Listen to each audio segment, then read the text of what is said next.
ભાઈઓ અને બહેનો, પાક માટે મોંઘું રસાયણ ભૂલી જાઓ. આવો શીખીએ કેવી રીતે માત્ર ₹1 બનાવીએ જીવામૃત, જે જમીનને જીવંત બનાવે. આ માટે જરૂરી છે 1 કિલો ગાયનું છાણ, 1 લિટર ગૌમૂત્ર, 50 ગ્રામ ગોળ અને 50 ગ્રામ ચણાનો લોટ. બધું મિક્સ કરીને પાણીમાં ભેળવો અને એક પ્લાસ્ટિકના ડ્રમમાં નાખી દો. આ મિશ્રણને ઢાંકીને 7 દિવસ સુધી રાખો. દરરોજ હલાવવું ભૂલશો નહીં.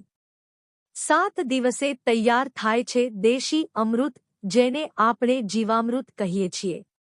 એના 1 લિટર દ્રાવણને 10 લિટર પાણીમાં ભેળવીને છોડના મૂળમાં નાખો. જમીન જીવંત બને, પાક મોટો અને મજબૂત થાય કે પણ બીના રસાયણ. હવે છોડ ખુદ વાત કરશે. માફ કરજો યુરિયા, જીવામૃત છે અહીંયા.